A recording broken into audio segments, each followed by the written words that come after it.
Ahí ya estamos grabando el curso. Les voy a pedir a todos, hay por lo menos una persona que no tiene silenciado.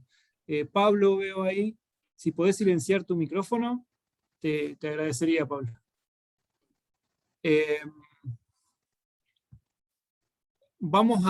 Igualmente seguramente se va a ir conectando gente en la medida que vayan pasando los minutos, así que la primera parte de esta clase la vamos a dejar abierta, vamos a dar unos minutos para bueno, plantear si hay alguna interrogante, alguna duda que haya surgido, comentarios respecto de la parte práctica que hicimos el otro día, qué les pareció, o cosas que no se entendieron. Si tienen alguna consulta o algún comentario para hacer, vamos a dar la posibilidad de hacerlo ahora, ¿sí? Así que quedan liberados para habilitar sus micrófonos y participar de esta instancia.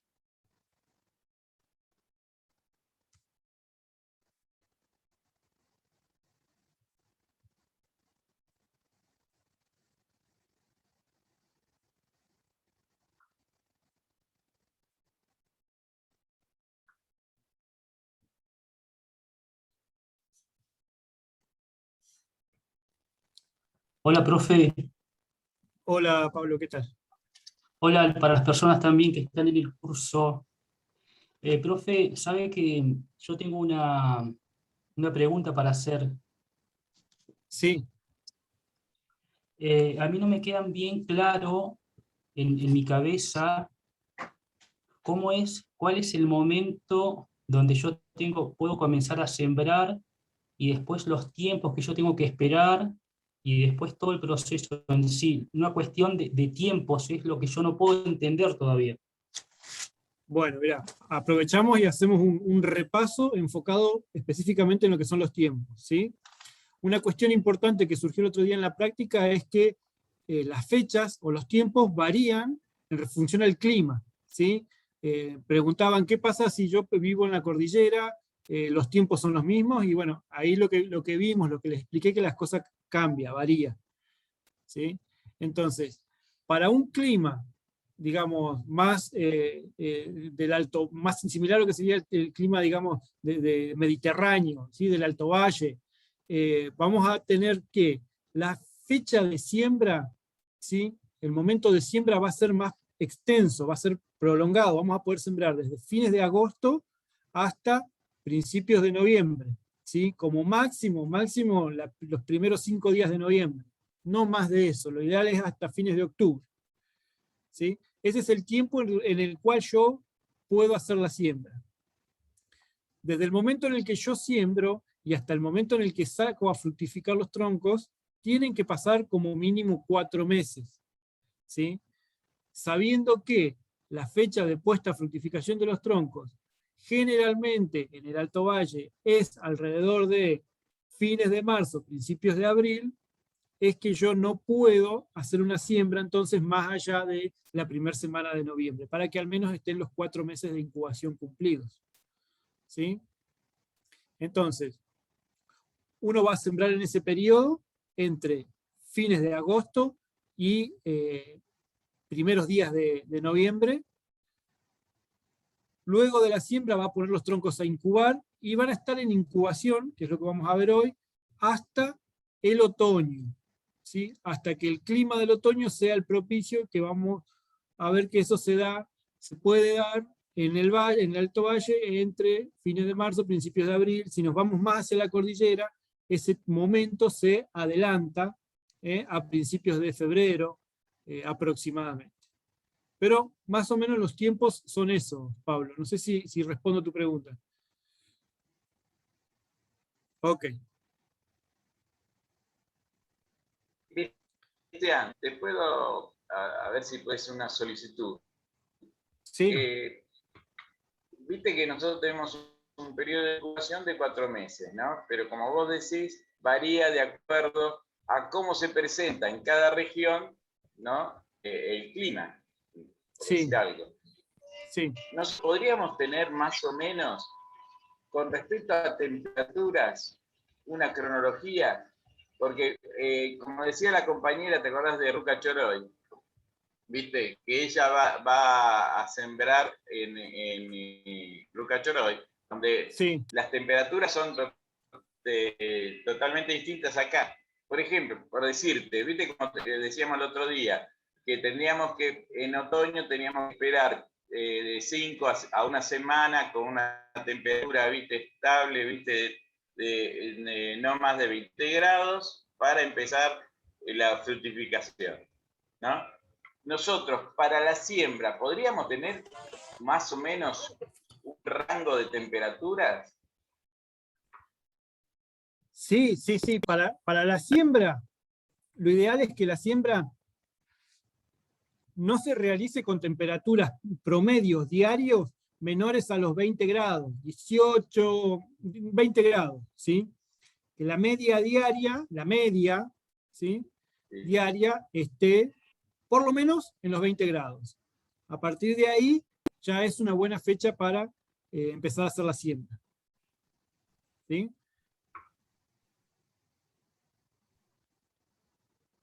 Otra, no te molesto más. O sea, lo ideal son 4 meses de incubación, ¿no? Sí, sí. Ahora vamos a poner que se puede alargar o acortar de acuerdo a las temperaturas. A ver, en condiciones, lo vamos a ver ahora, ¿no? Pero igual lo voy como introduciendo en la temática. En condiciones ideales, ¿sí? El periodo de incubación dura 4 meses, ¿sí? Las bajas temperaturas hacen que el periodo se extienda. Las altas temperaturas, si no superan los 40 grados, no afectan, ¿sí? Digamos que las altas temperaturas, sin superar los 40 grados, van a mantener una buena tasa de crecimiento, ¿sí? Las bajas temperaturas hacen que todo el proceso sea más lento. Entonces, en condiciones normales, son 4 meses.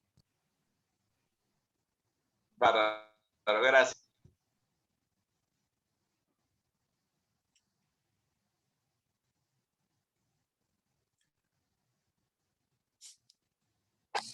¿Alguna otra consulta?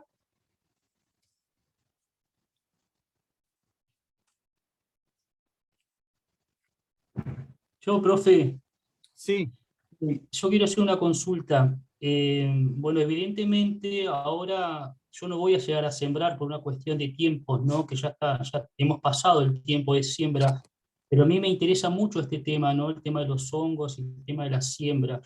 Yo quiero preguntar si este curso va a llegar a su fin y después no nos vamos a ver más, o si existe la posibilidad de poder armar un grupo para que podamos seguir en contacto más específicamente con los compañeros que estamos ahora acá, para compartir experiencias y ir también ir nutriéndonos, ¿no? En esto de la siembra de los hongos, y también que podamos tener contacto con usted, pensando ya para el año que viene en todo este proceso, ¿no? Que es el sembrado, que es el tiempo de espera, después la cosecha y todas esas cuestiones, ¿no?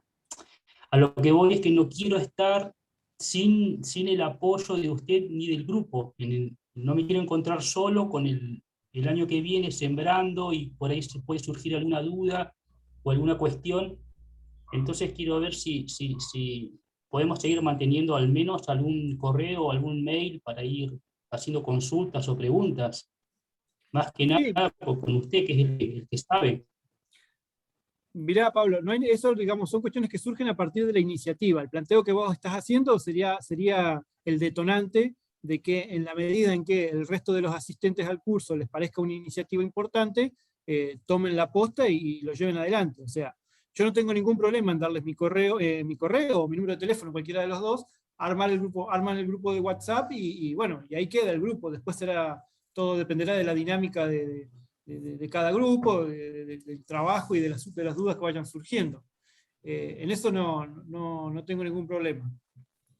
Así que si surge la iniciativa, si a todos les parece que es un planteo, digamos, relevante y que les puede llegar a servir, se arma el grupo y yo participo del grupo y estoy, digamos, ahí como uno de los referentes más allá de que todas las experiencias son válidas y todos tenemos cosas para aportar, ¿no? Más que nada en un grupo de emprendedores como el que se haría. Así que, les digo, en eso no hay ningún problema. Después yo les paso mi número de teléfono y que alguno se encargue de armar el grupo y va funcionando, ¿sí? Eso por un lado. Yo realmente no sé de todos los asistentes al curso cuántos son de la provincia del Neuquén, cuántos son de lugares más lejos.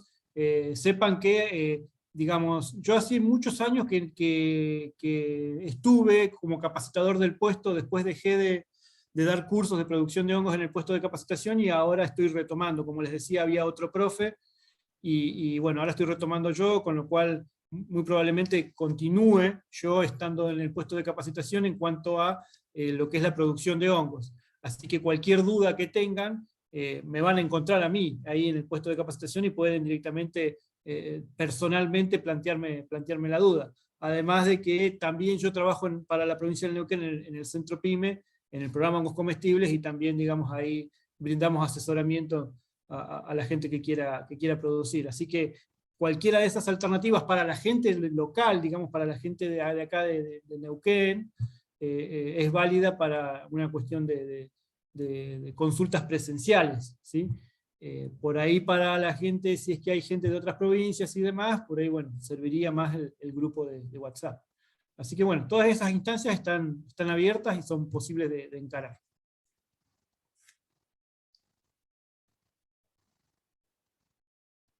Bueno.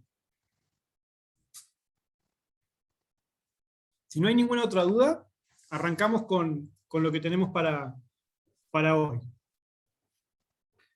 Lo que vamos a ver hoy es la etapa de incubación, ¿sí? Hasta ahora, en la teoría, lo que hemos visto bien es toda la parte morfológica, metabólica del hongo, la alimentación, y en la práctica misma, lo que es el proceso de siembra, ¿sí? La técnica de siembra, que vimos la técnica de la siembra en rodajas, ¿sí? A partir del cortado de una rodaja del tronco de álamo, ¿sí? Una vez que sembramos, estos troncos hay que ponerlos a incubar, ¿sí? Y en la incubación vamos a tener que tener en cuenta, bueno, básicamente que inicia, digamos, la incubación, el proceso de incubación se extiende desde el momento exacto en el que uno hace la siembra hasta el momento en que uno va a poner esos troncos a fructificar. Poner los troncos a fructificar se refiere a desarmar esa estructura, esa conformación que uno le dio a los troncos, generalmente una pila, generalmente puestos en alguna fosa, vamos a ver, y vamos a darle otra disposición. Eso es el poner a fructificar los troncos, en otro lugar, con otras condiciones. Ese periodo que ocurre desde la siembra y hasta la puesta a fructificación se denomina incubación. También se denomina periodo de crecimiento, ¿sí? Y es el periodo en el cual el hongo sale de la semilla, el micelio sale de la semilla, lo vimos en los troncos que estaban en incubación en el puesto, que ya tenían aproximadamente un mes de incubación, se veía cómo había avanzado el micelio aproximadamente 10 centímetros de manera externa sobre la superficie de la corteza, y si bien no lo veíamos, pero internamente también hay un crecimiento que siempre es más lento, digamos, nunca por dentro de la madera va a crecer con la misma velocidad el micelio que lo que uno ve por fuera de la madera, por fuera del tronco, ¿sí? Entonces estos troncos que nosotros vimos que tenían, qué sé yo, en promedio unos 10 centímetros de crecimiento externo, seguramente dentro tendrían unos 5 o 6 centímetros de crecimiento de micelio en el interior de la madera, ¿sí? Entonces, esto es el indicio de que está iniciándose la incubación, digamos. La incubación, que es el periodo de crecimiento del micelio dentro del tronco. Y como charlábamos recién, este periodo dura aproximadamente, o sea, se extiende durante por lo menos 4 meses. En condiciones normales, de temperatura, de incubación, que la temperatura de incubación, la temperatura ideal de crecimiento del hongo es de entre 25 y 27 grados centígrados sobre cero, ¿sí? pero nosotros a los troncos nunca vamos a tenerlos a esa temperatura, ni siquiera lo vamos a intentar, porque para eso habría que calefaccionar, tener control de temperatura, y es algo que significaría un costo grandísimo, y no tendría sentido porque tendríamos en realidad muchas pérdidas si tuviéramos un objetivo económico. Pero sí nos vamos a plantear tratar de mantener los troncos en un rango que va a ir entre los 20 grados y los 30 grados. Entre 20 y 30 grados es la temperatura ideal para el sistema de producción de hongos sobre troncos, ¿sí? Para la incubación. En esa temperatura está estudiado que, manteniendo los troncos a esa temperatura, el periodo de incubación dura aproximadamente 4 meses, ¿sí? Que es lo que charlábamos recién. Como mínimo son esos 4 meses. En esos 4 meses el hongo logra hacer 2 cosas. Pasa por 2 fases. Una primera fase se llama, que es la fase de ocupación del espacio, de la fase de competencia. ¿Sí? Es una fase en la que el micelio crece de forma muy rápida, ustedes lo vieron, como en un mes creció mucho, y lo que hace es ocupar el espacio, ¿sí? Rápidamente se preocupa por invadir todo el tronco por adentro y colonizarlo. Es decir, bueno, este tronco que estaba, digamos, puro, porque no había crecimiento de ningún microorganismo, lo voy a colonizar yo y me lo voy a apropiar. Eso ocurre con un crecimiento con un micelio muy finito, ¿sí? Que crece rápido, que tiene una tasa de crecimiento muy rápida y que es muy fino. Y ocurre en aproximadamente 2 meses. Entonces, en ese momento, a los 2 meses, uno puede ver que el tronco está todo blanco, ¿sí? Y puede creer que la incubación ya está finalizada, ¿sí? De hecho, muchas veces me han planteado, yo a los 2 meses ya tengo los troncos blancos, ya están listos para, ya están incubados, porque los ven todos blancos, dicen ya están incubados los troncos. Pero eso no es así. A los 2 meses lo que ocurre es que acaba de terminar la primera fase, que es la fase de invasión, de ocupación del espacio, ¿sí? Pero todavía no ha habido degradación de la madera, con lo cual no ha habido absorción de nutrientes, con lo cual no hay reservas, y con lo cual la fructificación va a ser nula o muy baja, ¿sí? Durante los siguientes 2 meses es cuando el hongo empieza a liberar estas enzimas que habíamos visto, a degradar la madera, a romper las moléculas grandes, a absorber, a acumular nutrientes, ¿sí? Que son los que luego va a transformar en frutos. Por eso son tan importantes estos segundos 2 meses, ¿sí? Para poder transformar toda esa madera después en frutos. Y de ahí viene este valor de 4 meses en total. 2 meses para ocupar el nicho, o para invadir, y otros 2 meses para degradar, ¿sí? Si los troncos están más de 2 meses, 4 meses, supongamos yo siembro temprano, siembro en agosto, los troncos van a estar mucho más de 4 meses, porque yo no los voy a sacar a los 4 meses a fructificar, porque me va a dar, digamos, no va a ser cuando el clima esté apropiado, va a ser muchísimo calor. Yo sí o sí tengo que esperar el frío. Entonces, si yo siembro en agosto, los troncos los voy a terminar sacando con capaz 6 meses de incubación. No hay ningún problema en eso, ¿sí? Que tengan más de 4 meses de incubación los troncos no genera ningún perjuicio. El hongo va a degradar toda la madera, y cuando no pueda degradar más, porque hay un fenómeno de que el metabolismo se detiene, porque hay acumulación de sustancias y demás, no va a degradar más, y va a quedar ahí esperando a que se den las condiciones de fructificación, que son las que va a dar el clima, ¿sí? Entonces, como mínimo 4 meses, si yo siembro temprano y tengo que esperar el otoño y se me juntan los meses, son 4, 5, 6 meses de incubación, no pasa nada, no tengo que sacar ante los troncos, por más que ya se hayan cumplido los 4 meses, tengo que esperar a que el frío del otoño llegue, ya vamos a ver, algo ya les adelanté el otro día, y en ese momento recién los voy a sacar los troncos a fructificar. Así que bueno, es un poco como introducción al tema de incubación, ¿sí?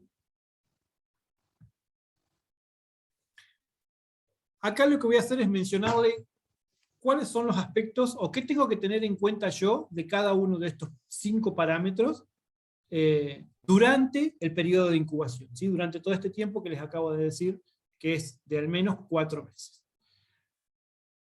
Con respecto a la temperatura es uno de los factores más importantes, ¿sí? Les adelantaba yo el otro día que puede ser crítica en el sentido de que pueden matar al hongo. Las altas temperaturas, ¿sí? Ustedes tengan en cuenta que sembramos en primavera, en términos generales, y toda la primavera y todo el verano el tronco va a estar en incubación, y depende de las condiciones que yo le dé, depende de cómo yo lo proteja, esos troncos pueden estar expuestos a altas temperaturas. Estas altas temperaturas pueden matar al hongo, ¿sí? Entonces, por un lado, las altas temperaturas pueden matarlo, pero las bajas temperaturas no lo matan, ¿sí? Solamente, digamos, hacen que su crecimiento sea más lento, ¿sí? Entonces, las siembras, por ejemplo, las siembras tempranas a fines de agosto, donde si bien no hace el frío de junio, julio, están recién empezando a hacer calorcito, no hay todavía buena temperatura, va a empezar un crecimiento lento en ese momento, ¿no? Con las siembras tempranas. Pero no genera ningún perjuicio, ¿sí? Si cayera alguna helada, por ejemplo en agosto, heladas tardías teóricamente tenemos hasta mediados de octubre, ¿sí? Las heladas no le hacen absolutamente nada ni al micelio, ni vamos a ver que tampoco a los frutos, ya a las fructificaciones que están para cosechar, ¿sí? Entonces las bajas temperaturas no generan problema. Las altas temperaturas sí, matan al hongo y además también hacen que el crecimiento tenga variaciones. Eso con respecto a las temperaturas. Vamos a ver cómo hacemos para controlar la temperatura o para poder darle un ambiente propicio desde el punto de vista de la temperatura. Después, respecto de la luz, los hongos necesitan oscuridad, digamos, la exposición a la luz por periodos extensos o prolongados afectan el crecimiento del micelio, ¿sí? El micelio tiene que estar mayoritariamente en oscuridad, ¿sí? No se me ocurre una circunstancia en la que uno pudiera poner los troncos, pero si tuviéramos los troncos, por ejemplo, embolsados en bolsas transparentes, donde pudiera ingresar la luz externa de la claridad del día, y por más que esté en un ambiente con una temperatura controlada dentro de los rangos que son óptimos para su crecimiento, esa exposición constante de todos los días, ¿sí?, a la claridad que atravesaría la bolsa transparente, frenaría el crecimiento del micelio, ¿sí? No es algo que ocurra, digamos, esta situación, no es algo que normalmente ocurre, porque el hecho de tener que aislar los troncos, la pila que uno hace, el plástico y demás, generalmente hace que, en definitiva, los troncos queden en un ambiente oscuro, ¿sí? Pero bueno, conceptualmente, el crecimiento del micelio tiene que ser siempre en un ambiente oscuro. Esto no quiere decir que yo cuando vaya a inspeccionar, como hicimos el otro día, que estaban las bolsas negras, yo abrí la bolsa, les mostré el tronco, se veía el micelio, esa exposición a la luz parcial de algunos minutos, inclusive hasta una hora, no le genera nada al micelio, ¿sí? Digamos, las exposiciones que frenan el crecimiento del micelio son las exposiciones prolongadas y frecuentes a la luz, a la claridad del día, ¿sí? Entonces, en ese sentido, no tengan miedo de ir, destapar la pila y inspeccionarlo, porque como les comentaba yo el otro día, es algo que hay que hacer. Más o menos una vez al mes, cada 45 días, hay que hacer una inspección de la pila, ¿sí? Abrir, por lo menos en el periodo de incubación, 2 veces la pila para ver cómo está. Va a entrar luz, porque además yo necesito ver, visualizar qué es lo que está pasando, y no va a pasar nada. ¿Sí? Ese tipo de iluminación en ese momento no genera ningún perjuicio.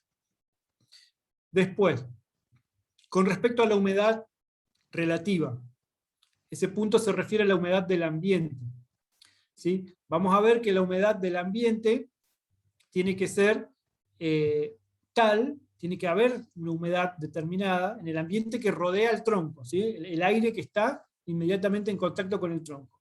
Ese aire tiene que ser un aire que tenga humedad, que sea húmedo, para que la madera no pierda, no se deshidrate, no pierda humedad, ¿sí? En un ambiente, digamos, la humedad del tronco va a tender a balancearse o a equilibrarse con la humedad del ambiente que rodea, el aire que rodea el tronco, ¿sí? Si el aire que rodea el tronco es aire seco, ese aire seco va a tomar humedad de la madera va a perder humedad, ¿sí? Y eso va a afectar el crecimiento del hongo, ¿sí? Como ya dijimos, los troncos tienen que tener una humedad propia de la madera, y esta humedad hay que tratar de mantenerla durante todo el tiempo de incubación. Y eso se logra poniendo los troncos a incubar en un lugar húmedo, ¿sí? Bueno, y hasta ahí. Ahora después vamos a ver cómo hacemos para mantener esa humedad. O sea, ¿cuál es la importancia de esa humedad? O sea, básicamente la importancia de esa humedad es que no se deshidrate el tronco, ¿sí? Y cómo vamos a lograr con los distintos formas de incubación esa humedad del ambiente que rodea el tronco, ¿sí? Después, bueno, el cuarto punto, la humedad del tronco, eso hace un poco referencia a lo que ya mencionamos anteriormente. Digamos que los troncos no pueden ser troncos secos, ni tampoco troncos que tengan más de un mes de cortados, porque ya la humedad que tienen ya es muy escasa, y que tampoco se les puede adicionar agua, no se los puede humedecer externamente a los troncos, ¿sí? La humedad que tienen que tener los troncos para el buen crecimiento del micelio es la humedad propia de un tronco recién cortado, ¿sí? Lo que se dice la savia de la madera es la que aporta humedad, la que le da el agua al micelio para poder hacer, digamos, todo su crecimiento y todas sus funciones metabólicas, ¿sí? Y el último punto, la ventilación. Este punto tiene que ver con la acumulación de dióxido de carbono, ¿sí? Está puesto más que nada para contrastar este aspecto de ventilación con, digamos, los requerimientos de ventilación durante la incubación, contrastarlos con los requerimientos de ventilación durante la fructificación, que lo vamos a ver luego, ¿sí? En este punto lo único que les puedo decir, o que les voy a decir, es que los troncos, o el micelio que está creciendo en los troncos, no requiere ventilación, ¿sí? El hongo, por ser un microorganismo vivo y por ser un microorganismo aeróbico, es decir, que respira oxígeno y libera dióxido de carbono, ¿sí? Con su metabolismo va a generar una acumulación de dióxido de carbono en el lugar donde estén puestos en incubación. Esa acumulación de dióxido de carbono no le va a generar ningún efecto negativo o adverso, con lo cual no hace falta ventilar, ¿sí? Entonces, respecto de la ventilación, que indirectamente lo que estamos hablando es de la acumulación de dióxido de carbono, en este punto, que es la incubación, durante esta parte del proceso de cultivo, vamos a decir que no es necesario ventilar, que el dióxido de carbono que se acumula no le genera ningún efecto negativo, ¿sí? Así que bueno, ahí están introducidos estos 4 aspectos que son los que hay que tener en cuenta de una o de otra forma durante el periodo de incubación, ¿sí? Ahora vamos a ilustrar con fotos y vamos a ir viendo cómo es el proceso, digamos, de las distintas formas que uno podría a grandes rasgos plantear como métodos de incubación, ¿sí? Después cada una de estas puede tener variantes, pero en términos generales estas son las 3 formas que les voy a mostrar yo ahora que tenemos posibles para incubar. Una es la incubación en fosa, ¿sí? Que es ni más ni menos que hacer un pozo, generalmente son pozos rectangulares. Ahora vamos a ver las dimensiones, la profundidad y el largo, y otras características que hay que tener en cuenta. Otra es la incubación bajo techo. Este bajo techo puede ser también en un ambiente, digamos, en el que hay cierto control de la temperatura, un ambiente fresco. El bajo techo se puede reemplazar por cualquier ambiente que sea fresco, ¿sí? Este punto de incubación bajo techo es, digamos, lo que hicimos nosotros en el puesto. Es un tipo de incubación que necesita el uso de bolsa, ¿sí? Vamos a ver que tanto en la incubación en fosa como en el tercer ejemplo, la incubación en paquete protegido, ¿sí? Hay una importante participación del suelo como controlador de la humedad de los troncos, ¿sí? En esos casos no se utilizan bolsas negras como las que usamos el otro día nosotros para envolver los troncos, y sí en este segundo caso, que es la incubación de los troncos bajo techo en un ambiente cerrado, en el que seguramente hay un piso, no hay contacto con el suelo, ¿sí? Entonces ahí cobra importancia la necesidad de utilizar una bolsa para, vamos a ver, mantener la humedad de los troncos, ¿sí? Pero bueno, ahora vamos a entrar a cada uno de estas tres formas de incubar los troncos. La primera es la incubación en una fosa, que, digamos, tiene como principal característica el hecho de tener una gran estabilidad térmica, ¿sí? Al uno hacer un pozo y incubar los troncos bajo la superficie del suelo, al hacerlo así uno se aprovecha de digamos, la disminución de la amplitud térmica del ambiente que hay en los troncos en cuanto a la variación de temperatura entre el día y la noche, ¿sí? Al uno poner los troncos bajo el suelo, logra que esta diferencia de temperatura entre el día y la noche no sea tan grande como cuando uno tiene los troncos sobre el suelo, ¿sí? Eso es estabilidad térmica y nos la da el suelo, ¿sí? Nosotros, a medida que si nosotros tomamos la temperatura de la tierra y del suelo, ¿no? A medida que vamos tomando cada vez más profundidad, va habiendo cada vez menos, digamos, ¿cómo decirlo?, menos influencia del ambiente externo, ¿sí? Hay un punto que es alrededor de los 2 metros, 3 metros en nuestra zona, en donde la temperatura del suelo siempre es constante, alrededor de 18 grados, ya sea que sea invierno o sea verano. Nosotros no vamos a hacer un pozo de 3 metros, pero sí vamos a valernos de esta característica que tiene el suelo de hacer que las variaciones de temperatura entre el día y la noche, entre el verano y el invierno, sean menos grandes, ¿sí? Al, digamos, entrar en profundidad en el suelo. Entonces, nosotros lo que vamos a hacer es una fosa generalmente rectangular de por lo menos 1,10 metros de ancho, de manera de poder poner los troncos, como indica acá el esquema, de forma acostada. Estos troncos tendrían aproximadamente 50 centímetros de largo, ¿sí? Acostados sumarían 1 metro, 1,10 metros de ancho en total, como para poder, digamos, tener en cuenta las variaciones que pueden llegar a tener de largo los troncos, para poder acomodarlos de forma simple y fácil, cómoda, adentro de la zanja. Así se ponen todos los troncos acostados, y se llena la zanja hasta, digamos, no hasta arriba del todo, sino dejando una cámara de aire de alrededor de 10 o 15 centímetros, ¿sí? Que nos va a servir también para hacer de aislación. Así que bueno, esto respecto a la disposición de los troncos. Los troncos generalmente van acostados, ¿sí? Pueden ponerse parados, pueden ponerse de otra forma, pero la forma en la que se aprovecha mejor el espacio generalmente es esta. En cuanto a la profundidad del pozo, hay que tener en cuenta el nivel de la napa freática. Si nosotros acá en el valle, en zona de chacra, en la época en que se habilita el riego de las chacras, tiende a subir el nivel de la napa freática, ¿sí? Así que ese es un aspecto que hay que tenerlo en cuenta, porque si hacemos el pozo, no sé, en pleno invierno, supongamos que empezamos a hacer el pozo en junio, julio, porque decimos, bueno, nos adelantamos para ya en agosto tener el pozo hecho, que es cuando voy a hacer la siembra y la puesta de incubación. En esa época, en junio, julio, seguramente la napa freática está muy baja, y yo voy a poner los troncos, y después cuando empiece la temporada de riego, va a entrarme agua adentro de la fosa, ¿sí? Entonces hay que tener en cuenta eso, ¿sí? el nivel de la napa freática. Otra cosa que hay que tener en cuenta es, si yo estoy haciendo el pozo en un lugar donde no es suelo de chacra, donde no estamos, digamos, en lo que sería el valle, el alto valle, puede darse la situación de que el suelo sea un suelo muy seco, arenoso, ¿sí? Los suelos de chacra generalmente, además propio por el riego y demás, son suelos que están normalmente húmedos.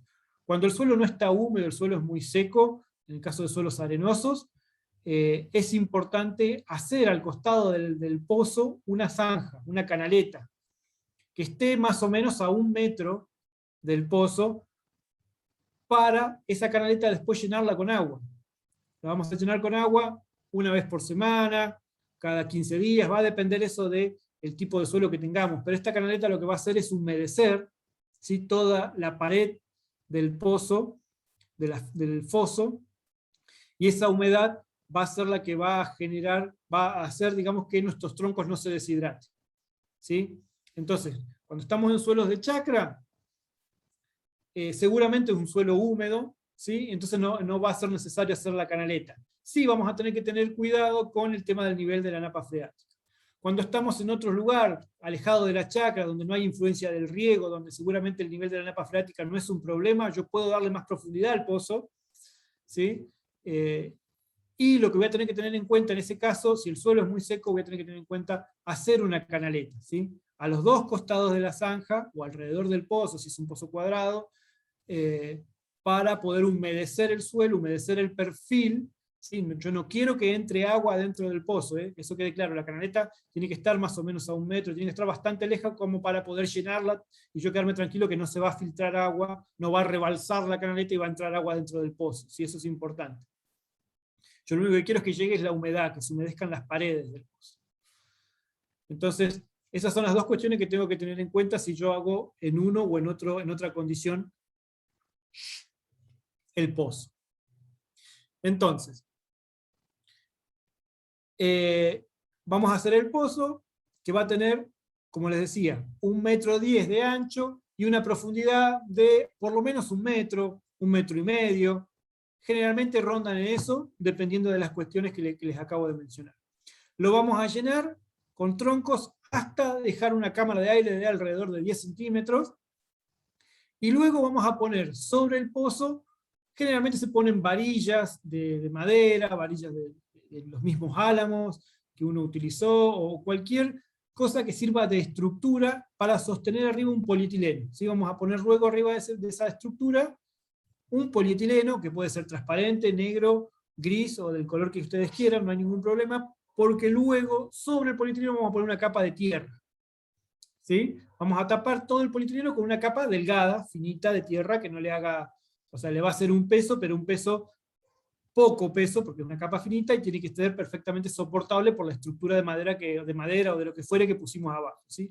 Esto va a generar una especie de caverna, un espacio cerrado, ¿sí? Oscuro, porque no va a entrar la luz, ¿sí? Y el plástico que pusimos va a hacer que la humedad de la fosa, de las paredes de la fosa y de los troncos se mantenga. Luego, arriba de la tierra, vamos a poner materiales aislantes, ¿sí? Con el mismo criterio que les planteaba el otro día yo en el curso, digamos. El material aislante lo que va a hacer es disminuir, digamos, aislar para disminuir lo que es la amplitud térmica, ¿sí? Poder tener la variación menos importante posible de temperatura entre el día y la noche. Así que con eso terminaríamos lo que es la construcción de la fosa. Una estructura, generalmente varilla, a veces he visto que usan malla cima, o cualquier otro material que me permita poner un polietileno arriba, luego una pequeña capa de tierra, y arriba de esa pequeña capa de tierra, material aislante. Cartón, hojas, telgopor, media sombra vieja, cualquier circunstancia, digamos, cualquier material que tengamos a la mano y que nos sirva para aislar. Por último, lo que vamos a tener en cuenta es hacer la fosa en un lugar que esté elevado, digamos que si llueve no se junte agua en el lugar ese, para que no se nos llene la fosa de agua si llueve, si cae una tormenta o demás, y hacerla en un lugar sombreado, ¿sí? Abajo de sombra natural, algún árbol, alguna arboleda, o si no tengo sombra natural, lo que se hace es hacer arriba, poner una media sombra sintética, ¿sí? Poner unos postes, poner alambre, y cubrir con una media sombra sintética para que los rayos de sol no le den directo arriba. ¿Sí? Por más que yo tengo la fosa aislada, con cartones, con tergopol, con ramas, con lo que fuera, tengo que tratar de que no le dé el rayo de sol directo a la fosa. ¿Sí? Que haya una capa de aire, como un techo, que puede ser como un techo o algo que impida, digamos, que el rayo del sol le dé derecho, y que circule el aire por arriba de la fosa. ¿Sí? En esas condiciones serían las condiciones ideales de incubación para este método. ¿Alguna pregunta de este método en particular? Ahora les voy a mostrar fotos. Pero antes de ir a las fotos, ¿alguna pregunta? Una consulta. ¿Viste Sí. en la zona de cámara de aire? ¿Por qué Sí. no se puede poner un recipiente abierto con agua? Porque el microclima que se va a generar ahí, ¿viste? Al aumento de temperatura, va a generar una evaporación de esa agua. No que tenga, ¿viste? Contado, sino un recipiente, ¿viste? Abierto. No entiendo para qué querés poner, o sea, un recipiente abierto. No, la verdad que no entiendo. Cuando yo pongo un recipiente abierto en un lugar cerrado, ¿viste? Yo genero un aumento de la humedad relativa al ambiente, ¿viste? Sí. A consecuencia de la temperatura externa. Sí. ¿Entendés? Sí, Por sí. evaporación, ¿viste? Yo en ese ambiente lo voy a tener húmedo. Sí. Pero vos decís porque en realidad vos la humedad la vas a tener a partir de la evaporación de agua de la pared de la fosa, ¿sí? La pared de la fosa es la que va a estar evaporando agua y manteniendo la humedad. No, está bien. Claro, eso, viste, cuando, claro, yo vivo de barda, viste, y el suelo era el indicado, como vos dijiste, arenoso, con alto porcentaje, viste, de caliza, viste, todo. Entonces, viste, bastante impermeable, viste, como bien dice. Sí. En esas circunstancias, viste, hacer la canaleta, viste, no se podría reemplazar por un recipiente abierto. No sabrías. No, lo único que te puedo decir es que digamos, la eficiencia de evaporación de un recipiente abierto, comparado con la evaporación que sale digamos, la evaporación que se produce en la pared húmeda, es mucho menor. Si el agua estancada o la superficie del agua evapora muy poco. ¿Sí? Sí. En cambio, sobre la superficie del suelo la evaporación es mucho menor por la porosidad, por el intercambio gaseoso, hay un montón de cosas que hacen que se evapore mucho más. Sí, sí. Gracias.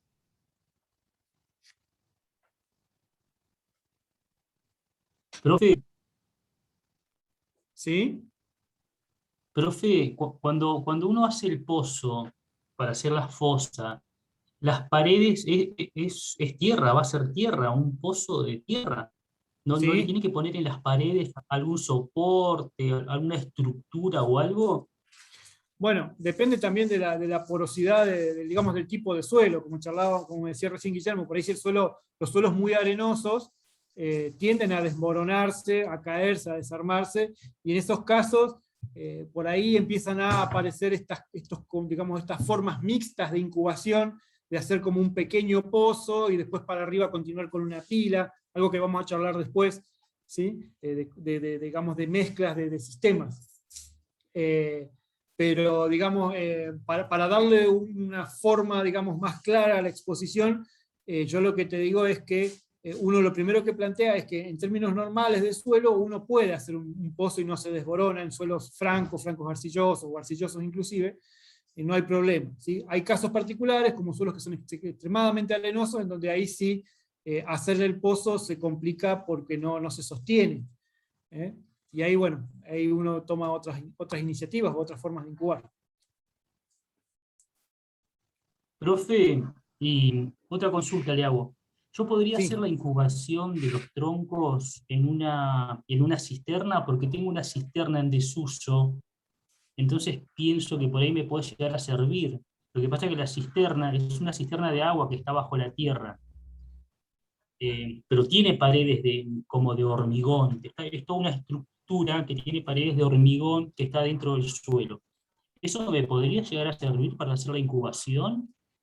Sí, sí, por supuesto que te va a servir. Ahora, yo te pregunto, ¿cómo crees vos o sea, cómo vas a controlar la humedad de los troncos? ¿Vos crees que los troncos cómo los pondrías ahí adentro? Y los pondría todo en bolsas, Claro, sí o sí ¿no? los vas a tener que poner en bolsas, Sí. porque lo que hablábamos recién, digamos, si bien el concreto, el cemento tiene digamos, puede mantener cierta humedad, cierta respiración, no es lo mismo que la tierra, no es lo mismo que el suelo, ¿sí? Entonces, Claro, ¿no? ahí se te van a secar los troncos si los pones sin bolsa. Seguramente es muy térmico, tiene muy buena Ah, temperatura porque está enterrado, pero los va a tener que embolsar a los troncos. sí, sí, sí. Bien. ¿Sí? Por eso pues yo ponía comillas al otro sistema de incubación que bajo techo. Digamos, por ahí el término bajo techo limita un poco, porque este ejemplo que vos estás planteando, poner los troncos dentro de una cisterna, también aplica a esa forma de incubación en la que lo que yo quiero hacer referencia y que es más importante es por ahí el hecho de que la necesidad de embolsar los troncos. ¿Sí? Yo he visto troncos incubados también en fosas de mecánicos, ¿viste? Donde hacen, digamos, la fosa que tienen los mecánicos para trabajar en los autos desde abajo. Bueno, y ahí también es el mismo caso, digamos, es algo que está enterrado en el suelo, pero está todo revestido con hormigón, entonces es necesario utilizar las bolsas, ¿sí?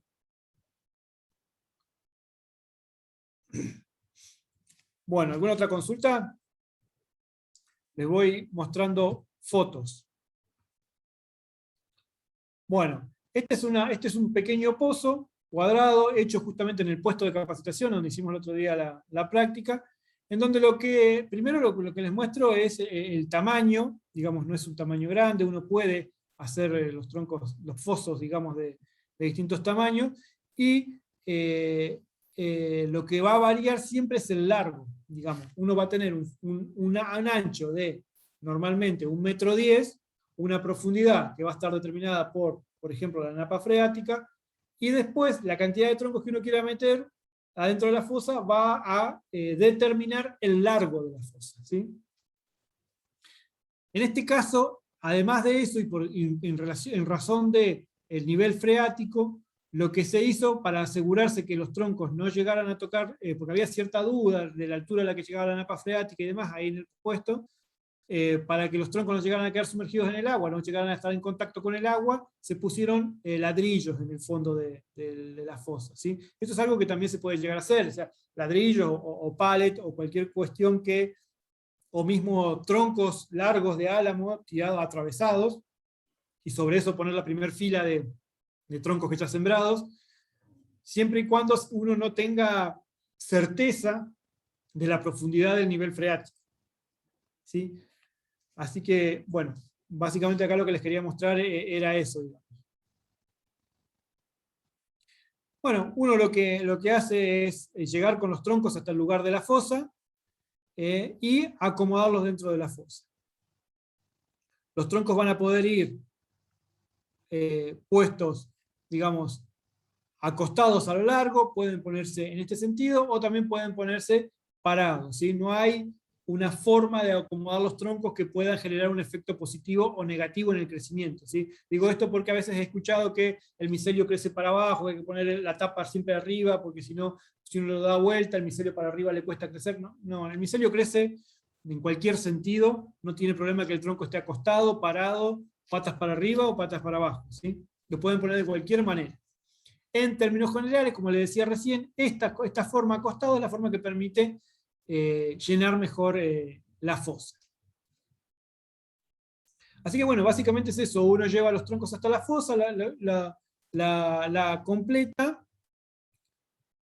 y luego la tapa, ¿sí? Acá no les voy a mostrar cómo es el proceso de tapado, porque después vamos a ver más adelante juntos, al mismo tiempo, cómo se tapa y cómo se destapa la fosa, ¿sí? Pero permítanme dejar hasta acá la secuencia del trabajo, dejar trunco, digamos, el trabajo de cierre de la fosa, porque después lo vemos. Pero básicamente es esto, ¿sí? Llenar la fosa y luego taparla, teniendo en cuenta todos los que les dije recién. Bueno, la otra forma de incubación, ¿sí? Que es la que estábamos charlando recién, y que, por ahí, para decirlo de una forma más correcta, es la forma de incubación que a nosotros nos exige el uso de una bolsa, ¿sí? Exige el uso de una bolsa, que puede ser, generalmente es negra, pero puede ser también transparente, ¿no? Este tipo de incubación, la incubación de los troncos embolsados, es una incubación que uno tiene que llevar adelante cuando no quiere o no puede hacer una fosa, y no quiere o no puede hacer una pila protegida, que es la otra forma de incubar, que son dos situaciones en las que nos valemos del suelo para mantener la humedad del tronco, ¿sí? En este caso no tenemos suelo, la incubación va a estar en un ambiente que va a ser fresco, va a tener buen control de temperatura, ¿sí? Entre 20 y 30 grados, como les decía anteriormente, ¿sí? Pero no va a tener aporte de humedad externo, ¿sí? Porque va a ser algo que está todo cerrado, porque hay piso de cemento, concreto, o pues a veces puede ser mismo azulejos, cerámicos o lo que fuere, y entonces no hay contacto con el suelo, y yo debo de alguna manera mantener esa humedad, la humedad que a nosotros nos interesa, la humedad propia de la madera. Para eso lo que yo voy a hacer entonces es embolsar los troncos, ¿sí? Y en este punto surgen distintos ejemplos. Yo acá tengo fotos de una casilla que teníamos hace varios años, ahí en el puesto de capacitación. Era una casilla construida con cantoneras, y por dentro estaba revestida con cartón, tenía cartones y con con pasto, ¿sí? Pasto de gramíneas, creo que se llega a ver cómo sale el pasto. Se tenía una capa de cantonera, gramínea, y después pasto seco, digamos, y después un cartón que sostenía todo desde adentro. Y chapa de cartón, y arriba todo tapado con una media sombra, digamos, como ven acá, tipo carpa, una media sombra negra. Y eso generaba un ambiente fresco, muy bueno, muy propicio, ¿sí? Para el crecimiento de los hongos. Pero para el control de la temperatura, lo que hacíamos, para el control de la humedad, para que no se pierda la humedad de los troncos, lo que hacíamos era embolsar los troncos, ¿sí? Entonces este es un ejemplo de la incubación de los troncos embolsados. Otro ejemplo es por ahí el que mencionaba Pablo, en una cisterna o en un tanque, algo que está enterrado. Otro ejemplo sería lo que les decía yo, alguien que quiere incubar, el que tiene una fosa, de estas fosas que usan los mecánicos, que está todo revestido también con cemento. Es un lugar fresco, pero no hay control de humedad, entonces ahí también habría que incubar los troncos embolsados. O si yo quiero, por ejemplo, sembrar 3, 4, 5 tronquitos en mi casa, o vivo en un departamento y tengo un lavadero, una despensa, un lugar que es fresco, ahí voy a utilizar las bolsas, ¿sí? Voy a tener, inclusive los quiero traer abajo de mi cama. Algunos decían, yo inoculo mis troncos y los guardo, los meto abajo de mi cama. Bueno, sí, pero embolsados, ¿sí? Embolsados. Vas a tener ahí el control de temperatura, van a estar embolsados, van a estar oscuros, no van a tener luz, ¿sí? Y con eso va a ser suficiente para que haya unas buenas condiciones de incubación, ¿sí? Entonces, este es el segundo método de incubación, la incubación de los troncos embolsados, que como les decía, la llevo adelante cuando no tengo contacto con el suelo. ¿Alguna pregunta del método digamos, de la incubación en bolsa?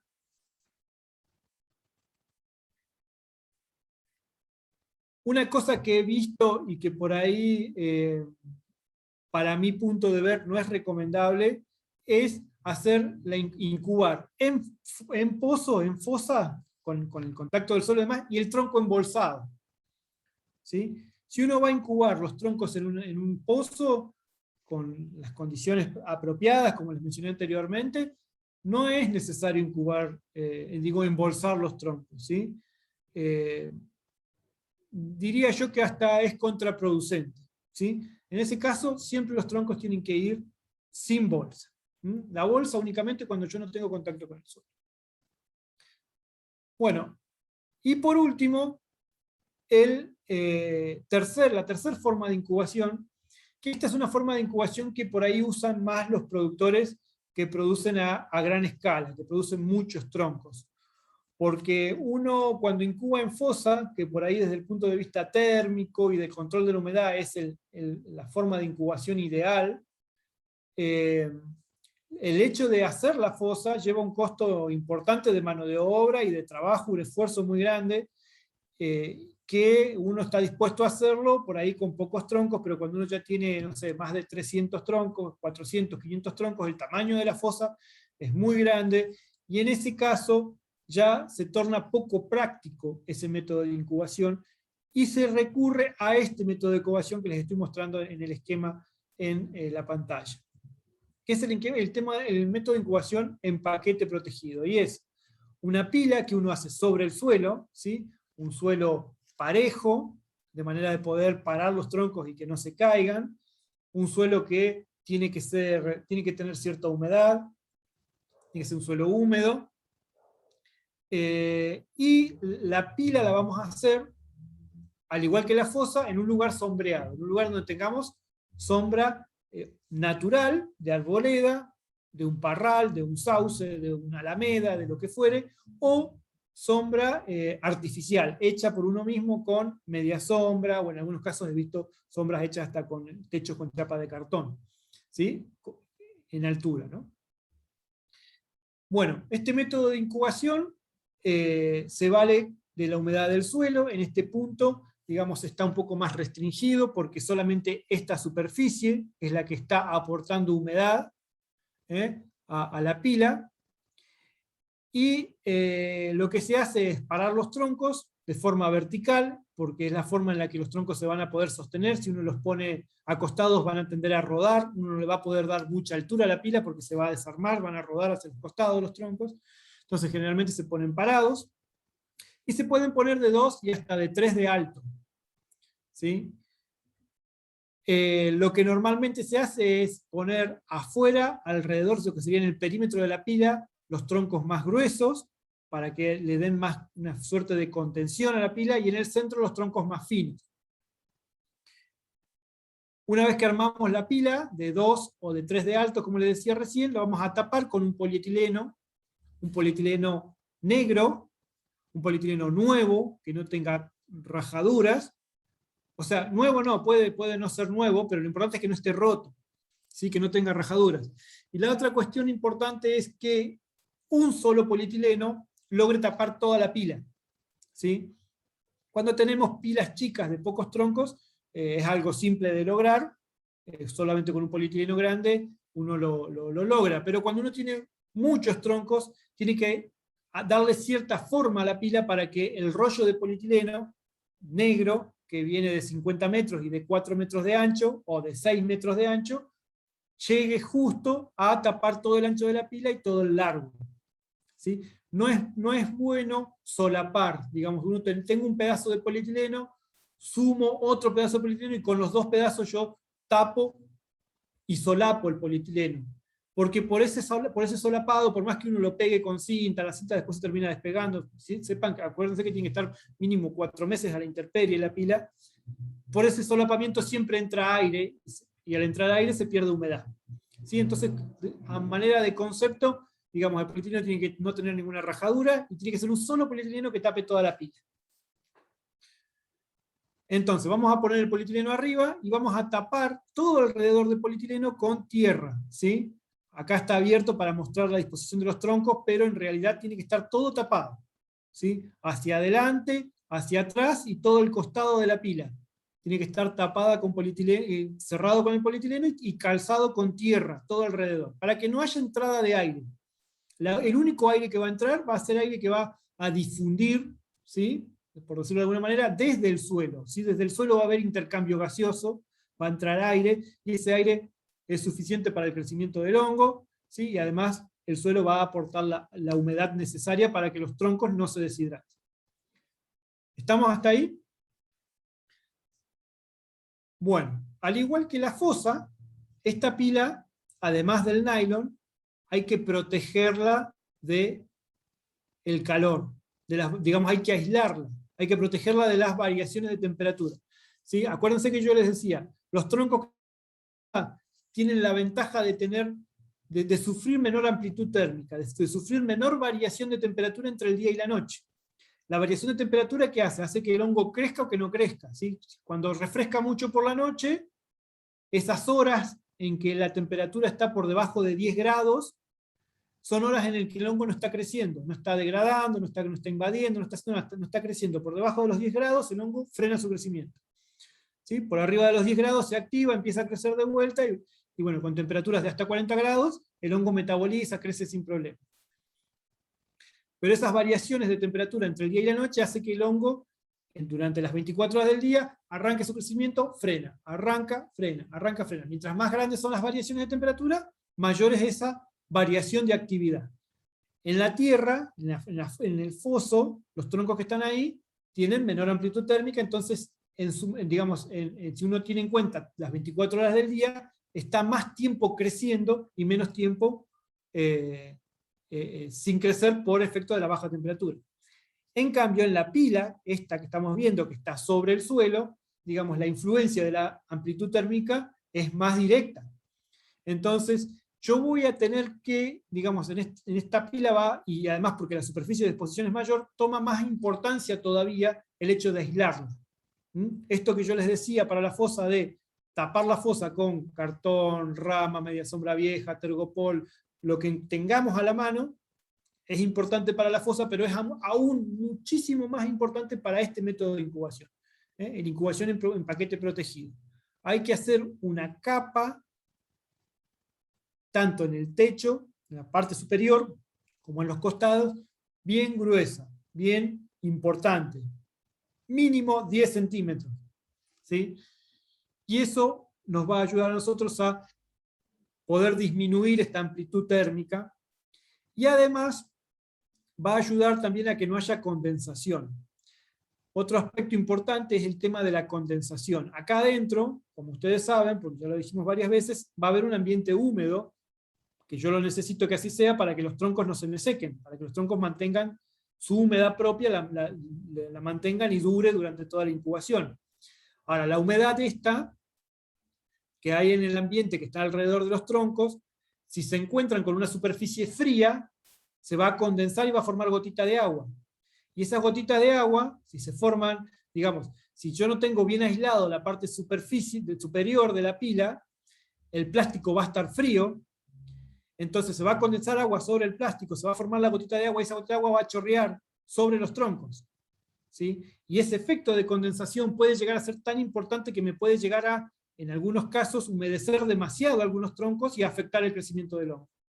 ¿Sí? Imagínense ustedes, el plástico este acá arriba no es un techo recto en el que las gotas van a chorrear hacia un costado, sino que va a tener como lugares donde se va a posear, y en esos lugares las gotas van a confluir desde el techo en ese lugar y van a gotear.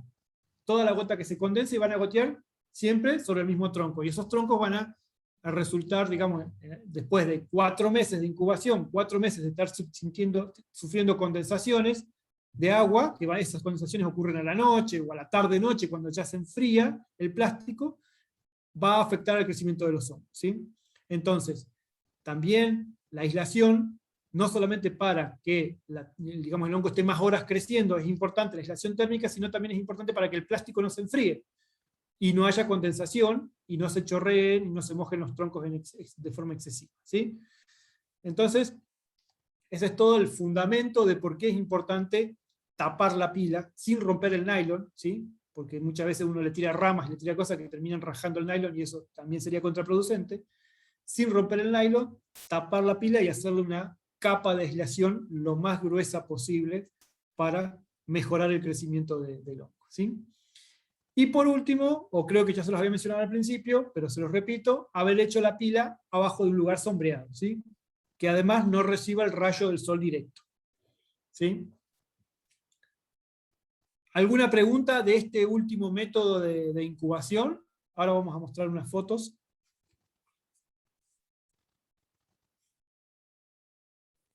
Sí, profe, ¿qué pasa con las lluvias?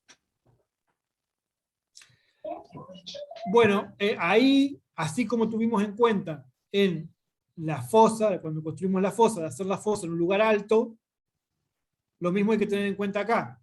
¿Sí? O sea, la pila hay que hacer en un lugar sombreado, que puede ser con sombra natural o artificial, o hecha por uno mismo, y además en un lugar elevado. ¿Sí? Y otra cosa, el lugar elevado por el tema de la lluvia, ¿sí? Porque la lluvia, digamos, va a llover, va a caer agua sobre la parte, digamos, la parte superior de la pila, el agua va a resbalar y va a correr, y va a irse, se va a alejar del lugar de la pila porque va a estar en un lugar alto. Otra cosa que hay que tener en cuenta acá es qué pasa si yo hago la pila en un suelo seco. Es lo mismo que ocurre con la fosa, una fosa en un suelo seco. Yo necesito que este suelo esté húmedo, no que haya agua, sino que esté húmedo, lo mismo que les decía para la fosa. ¿Sí? Entonces, en ese caso, también es recomendable hacer una canaleta alejada, digamos, a los costados o alrededor de la pila, para humedecer el suelo. ¿Sí?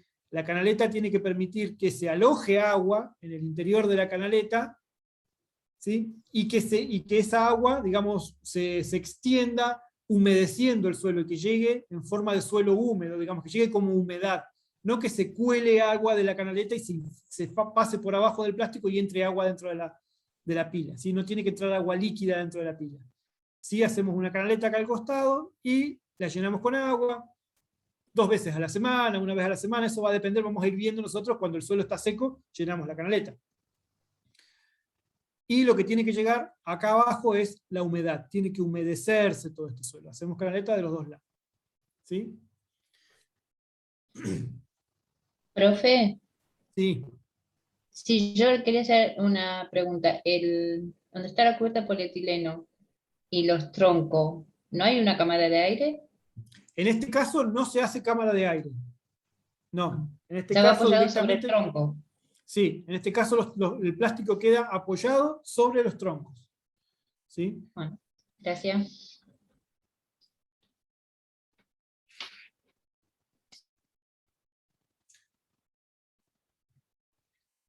Bueno, acá vamos a ver algunas fotos que ilustran el armado de una pequeña pila que hicimos hace unos años en el puesto, en donde, bueno, elegimos un lugar muy sombreado. Como ven acá al costado hay toda una alameda, ¿sí?, que continúa sobre el lado derecho, y sobre el lado izquierdo había en ese momento un sombráculo que también generaba un ambiente ahí muy fresco, propio de la sombra que se acumulaba ahí abajo, digamos, del sombráculo. Entonces, acá entre medio de estas dos situaciones, digamos, la alameda y el sombráculo por el otro lado, se generaba un ambiente muy protegido desde el punto de vista de la temperatura. ¿Sí? Entonces lo que se hace normalmente es la nivelación del suelo, como les decía, para que los troncos se puedan acomodar, puedan hacer equilibrio y no se caigan. Y una cuestión que uno puede incorporar como cosa, digamos, extra, y que se hace cuando uno hace pocos troncos, es utilizar la viruta que queda del cortado de los troncos, cuando uno va cortando las rodajas, cuando corta los troncos de 50 centímetros, esa viruta juntarla y ponerla en el fondo, digamos, en el suelo, sobre el suelo, en el lugar donde uno va a hacer la pila. Y lo que se hace es, cuando, digamos, uno guarda un resto de semilla, y esa semilla que guarda la desparrama sobre la viruta. ¿Sí? Es una técnica que por ahí hacen algunos pequeños productores o gente que realiza producción para autoconsumo, para aumentar todavía más, digamos, los puntos de invasión del hongo. Entonces, sobre esa viruta que tiene la semilla, se ponen los troncos parados. Entonces, continuamos teniendo la humedad del suelo, porque la viruta que genera la motosierra es muy porosa y permite la entrada, digamos, el traspaso de humedad desde el suelo hacia los troncos, el traspaso también de oxígeno, hay intercambio gaseoso, y además mejoramos la posibilidad de invasión del hongo desde la viruta hacia los troncos, más allá de que además los troncos están, por supuesto, sembrados, ¿sí? Tienen su rodaja y están sembrados, ¿sí? Por otro lado, se ha visto que esta técnica también es como que algunos contaminantes que podrían haber en el suelo son frenados. Uno es como que hace una capa de micelio del mismo hongo que uno está cultivando sobre la viruta, y esa capa de micelio frena o favorece todavía o limita a cero la posibilidad de que algún hongo que pudiera llegar a haber en el suelo ingresara adentro del tronco, ¿sí? Esto se los comento como algo, digamos, adicional. No es una problemática el poner los troncos directamente sobre el suelo, ¿sí? No hay, en términos generales, hongos en esa instancia, en el suelo, en el primer momento de incubación. En el primer momento de incubación no hay hongos que puedan llegar a afectar el crecimiento del micelio, ¿sí? Pero bueno, les comento esto porque pueden verlo por ahí, o pueden tener algún comentario de gente que ha puesto viruta antes de poner, viruta y semilla del hongo, antes de poner los troncos, antes de armar la pila. Bueno, una vez que pusimos la viruta y la semilla, les vuelvo a repetir, si uno no quiere, no lo hace, esto generalmente no se hace, generalmente se ponen los troncos directamente sobre el suelo, uno empieza a poner los troncos. Y acá una cosa importante que hay que tener en cuenta, y es que, si ustedes llegan a ver, acá está la cinta marrón, en este caso pusimos cinta, y acá estos otros troncos tienen cinta también, pero es transparente. Lo que yo quiero indicarles acá es que la primera fila de troncos siempre va con la cinta hacia arriba. ¿Sí? ¿Por qué es esto? Porque supongamos que nosotros, si bien pudimos haber tenido en cuenta el tema de las lluvias que mencionaban recién, y haber creído que elegimos un lugar alto, no tuvimos bien el ojo, no usamos bien el nivel, o lo que fuere, pero nos equivocamos y llueve y se junta agua abajo de la pila. Si yo pongo los troncos de esta manera, yo voy a a alejar de alguna manera la semilla y el micelio en sus primeros estadios de crecimiento de esta situación de acumulación de agua en el fondo de la pila. Entonces esta es la forma correcta de colocar la primera fila, no al revés, ¿sí? Porque si yo pongo la rodaja hacia abajo, y ocurre esta situación en la que o algún canal de alguna chacra que se rompe, a veces hay inundaciones, alguna manguera que queda abierta, lo que fuere, puede o no ser una lluvia, y los troncos están con la rodaja hacia abajo, el micelio, la semilla recién sembrada, se va a pasar de agua, se va a contaminar, se va a morir, ¿sí? Y no va a generar un efecto realmente negativo. Entonces siempre la primera fila de troncos con la rodaja hacia arriba. Si yo hago una segunda fila de troncos, ahí sí ya puedo poner la rodaja hacia abajo, puedo poner los troncos acostados, si son pocos. Fíjese que hicimos una primera fila en este caso y los otros troncos los pusimos acostados, ¿sí? En este caso también lo que tuvimos en cuenta fue tratar de hacer una especie de techo, digamos, no de techo, y darle cierta caída al polietileno para que si llueve no se junte, no se hagan bolsones y no se junte el agua en la parte superior de la pila, ¿sí? Entonces al poner estos troncos de esta manera, uno lo que hace es generar cierta caída en el polietileno, entonces de esa manera, si llueve, se evacúa el plástico y no quedan charcos de agua arriba de la pila. Bueno, como les decía, uno puede hacer una pila de 1, 2 o 3 troncos de alto. En este caso hicimos de 1 y pusimos unos pocos troncos acá acostados. Otra cosa que me faltó mencionarles, en relación a esto, a la altura de la pila. Siempre, en la medida que uno pueda, que tenga espacio, tenga superficie, es mejor hacer una sola pila de alto, estar lo más cerca posible del suelo, ¿sí? Para tener más eficiencia en cuanto al control de humedad, ¿sí? Porque la superficie de suelo, digamos, en una pila con 3 troncos de alto, comparado con una pila de 1 tronco de alto, y la misma superficie, es la que va a tener que mantener la humedad de ese ambiente, ¿sí? Entonces al yo bajar y hacer una pila de un solo tronco de alto, yo tengo más superficie de suelo para ese volumen de aire. No sé si me llego a explicar.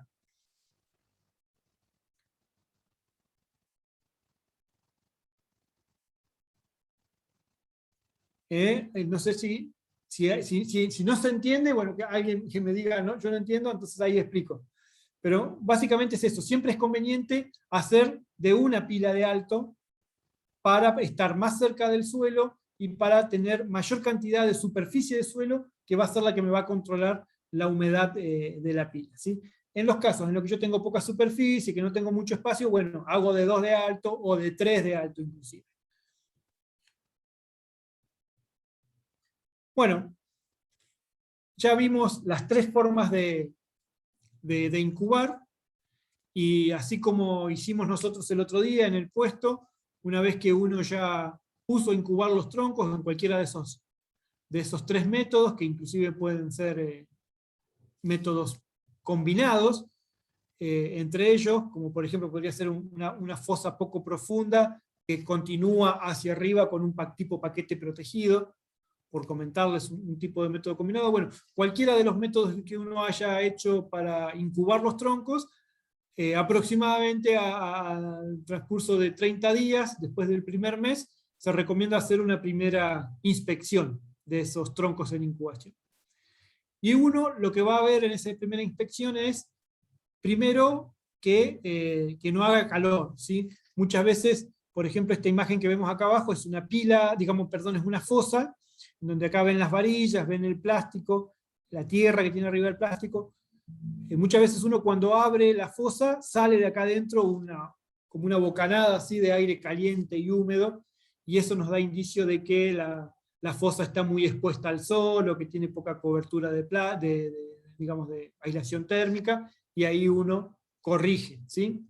Entonces, el primer aspecto a ver es el tema de la temperatura, o uno entra al lugar en donde tiene los troncos, y también se encuentra con un ambiente muy caluroso, y uno en ese punto corrige con aislación, corrige con sombra. Si son troncos embolsados, uno puede corregir el exceso de temperatura del ambiente con ventilación, ¿sí? Solamente en el caso de que estemos hablando de troncos embolsados, uno puede ventilar el ambiente para refrescarlo, porque no va a correr riesgo que se deshidraten los troncos. Pero en las otras pilas, en las otras formas de incubación, uno no puede ventilar y lo único que tiene que hacer es aumentar el sombreado o aumentar la aislación térmica. ¿Sí? Entonces, al cabo de aproximadamente un mes, cuando estamos incubando en bolsas, tenemos que ver este tipo de crecimiento, digamos, como mínimo 10 centímetros de crecimiento, que era algo similar a lo que vimos el otro día en el puesto, pueden tener más crecimiento. Si incubamos en pila o si incubamos en fosa, muy probablemente el micelio externo que uno vea sea menor, ¿sí? El ambiente que rodea los troncos cuando incubamos en fosa, cuando incubamos en paquete protegido, en pila, siempre, digamos, no es tan estable desde el punto de vista de la humedad como el ambiente que hay en la bolsa, en el tronco embolsado. Entonces, la cantidad de micelio que se genera en el tronco que está en el pozo o en el tronco que está en el paquete protegido, el micelio externo que se genera siempre es menor. Entonces nunca nos vamos a encontrar en una fosa o en una pila con esta cantidad de micelio que vemos acá en la bolsa, ¿no? Pero sí vamos a ver que hay crecimiento de micelio abajo de la cinta, si le pusimos cinta, o en la unión de las tapas, y esos son indicios de que el hongo ya activó, y es lo que tenemos que ver el primer mes. Cuando el tiempo avance en la segunda inspección, que ya van a ser por lo menos a los 2 meses, ¿sí? Ya se va a haber cumplido la primera fase, la fase 1 en la que el hongo ocupa el espacio. Ahí lo que vamos a ir a ver es, nuevamente, la temperatura, vamos a ver que esté bien la temperatura y demás, pero vamos a observar en los troncos la cara opuesta a la que yo sembré, ¿sí? Si yo sembré la parte de arriba, digamos, sembré en esta cara y tengo el tronco, la cara opuesta, la base del tronco es la que yo voy a ir a observar y voy a tener que ver micelio ahí, ¿sí? Al cabo de 2 meses el micelio debería haber viajado desde una cara, que es donde yo sembré, y haber atravesado todo el tronco y estar apareciendo del otro lado, ¿sí? Entonces, en esta segunda inspección, además de ver la temperatura, lo que yo voy a ir a ver es eso, ver que el micelio ya haya pasado hacia el otro lado. Si el micelio no pasó hacia el otro lado, no hay mucho que podamos hacer, ¿sí? Más que mantener el control de temperatura y evaluar qué puede haber pasado. Por ahí se atrasó un poquito, 2 meses, 2 meses y medio, esperamos un poco y volvemos a ir. Fuimos muy ansiosos, capaz que fuimos y todavía no había pasado, pero bueno, volvemos a ir a los 15, 20 días y vemos qué pasa. Si el micelio no pasó hacia el otro lado, muy probablemente haya sido porque la madera estaba muy seca, o porque ha habido un golpe de calor tan fuerte que mató el micelio cuando estaba empezando a crecer y bueno, no continuó con su crecimiento. Entonces, son situaciones en las que mucho no podemos hacer, ¿sí? Pero sí podemos prepararnos para tener digamos, alineamos nuestras expectativas respecto de la producción cuando nos encontramos con situaciones como esta. Yo un poco lo que les voy planteando es con qué nos podemos encontrar en incubación y qué cosas se pueden corregir y qué no. Otra cosa que podemos encontrarnos en la incubación son contaminaciones. Con respecto a las contaminaciones, en este momento, que estamos hablando de lo que llamamos incubación, porque vamos a ver después que hay una etapa que se llama reincubación, que es una segunda incubación y hasta una tercera incubación de los mismos troncos, ¿sí? Pero en este momento no estamos en la reincubación, estamos en la incubación, que es la primera incubación que se hace inmediatamente después de la siembra.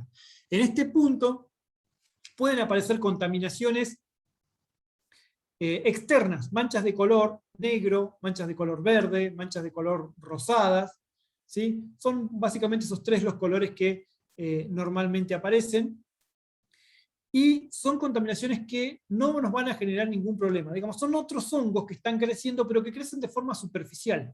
Estos hongos que crecen en ese momento no tienen la capacidad de alimentarse de la madera, no tienen estas enzimas que yo les contaba anteriormente, en una de las clases anteriores, que son las que degradan la celulosa, la lignina, la hemicelulosa. Bueno, estos hongos de colores que crecen superficialmente no tienen estas enzimas, entonces no pueden meterse adentro de la madera y degradarla, ¿sí? Y alimentarse de esa manera. Por eso crecen solo superficial y no generan ningún tipo de problema.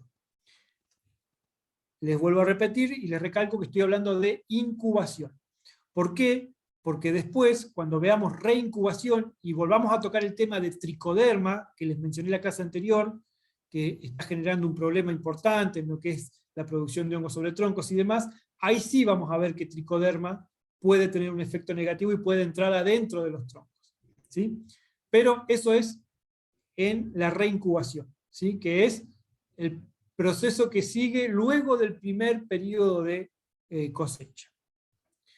Bueno, básicamente en esta instancia de incubación y en las inspecciones del mes y la inspección a los 2 meses, vamos a tener estas situaciones y no mucho más que esto, ¿sí? Lo más importante, les vuelvo a recalcar, es observar cómo está la temperatura y controlar, corregir si hay exceso de temperatura. Profe, una pregunta, si se puede. Sí.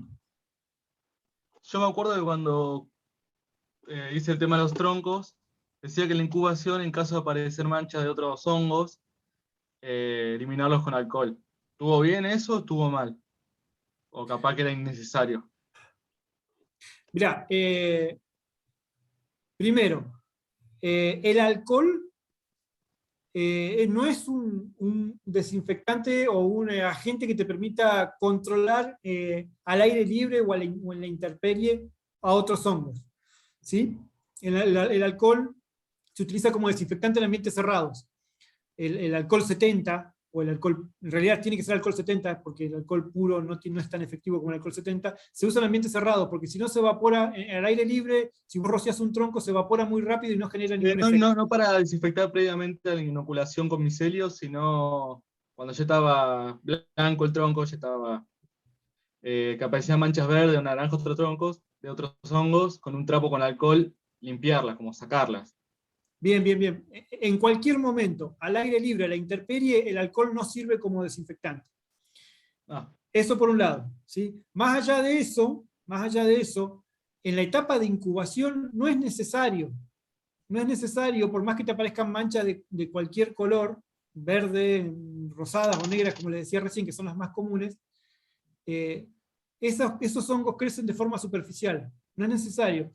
Uno, si quisiera hacer algún control, tendría que hacerlo con lavandina, ¿sí? Con agua con lavandina. Ese sí es un agente que sirve a la intemperie, ¿sí? Porque el efecto del cloro es más prolongado.